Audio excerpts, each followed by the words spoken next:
Well, first of all, let me just start by saying we are so thrilled and we're totally energised to be hosting Prime Minister Modi in London. We are very excited about his visit, and quite rightly so.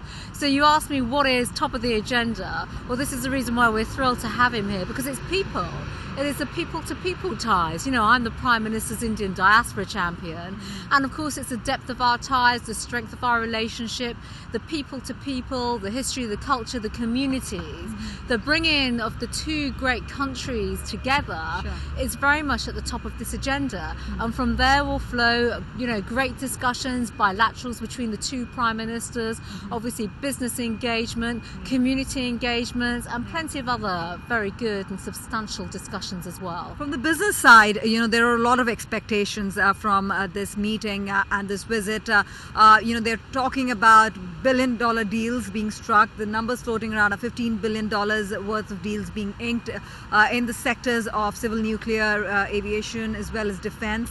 Are those pretty much expectations along realistic lines? Is that likely to happen? Well, look, first of all, what I'd say to everyone is don't judge it on literally the numerics of this. This is about the content and the quality. That's absolutely vital. You know, I say this as someone that's worked privately in the business sector as well as doing politics as well. The quality and the depth of the relationship comes absolutely first. And also the fact that we are a strategic partner to India. There's no doubt about that. And Prime Minister Modi will hear that on many fronts this week. And importantly, he will experience that. And so we've been very clear. We are a partner with India. We want to be India's partner of choice. We are absolutely there to make sure that we can support Prime Minister Modi with his huge and quite frankly enthusiastic vision and ambitious vision for India as well, on employment, on skills, on manufacturing, on infrastructure. These are huge areas, and let's be very clear, you cannot achieve your objectives and goals overnight. This is a long-term relationship. So yes, we will absolutely be a partner of choice, we'll be a delivery partner, and we will be there facilitating the discussions with the private sector and fixing up many fruitful deals in this visit and for future visits as well. Right, I'll add two more points there. I mean, top of the mind, at least from an Indian standpoint, would be the ease of doing business for both Indian companies in the UK and for companies, British companies in India. What are the expectations, or what kind of steps can one look forward to that would be devised to help businesses in both nations? Well, of course, when it comes to ease of doing business, I think what a great partnership, the UK and India. You know, we are one of the largest investors in India, and of course India is a huge investor in the United Kingdom as well.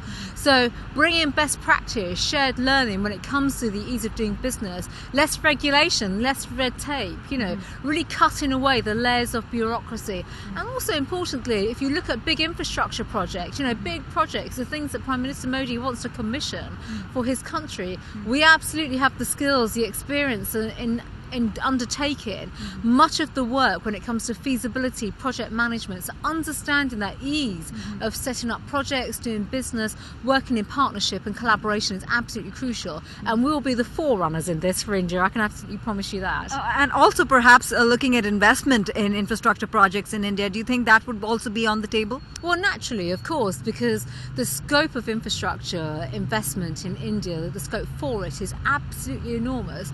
Pick any sector and there's a huge potential to invest in infrastructure, whether it's energy, whether it's, you know, hard hats, bricks, mortar, whether it's roads, whether it's rivers, you name it. We have a great deal of expertise in the United Kingdom, in the private sector, but also in government as well. So for us, it's how we can join that up, facilitate the partnerships and support, as I said, Prime Minister Modi with his very clear ambitions to deliver for India in these areas. What about Make in India? Because that's the other pet theme and campaign that's been going on. I remember how Prime Minister Cameron came in with the Great Collaborations campaign, yes. You know, to take that theme forward. Do you see this trip, bringing about some major announcements with regards to these two programs coming together? Well, I think Make in India is part of the DNA of this UK-India relationship. There's no doubt about that.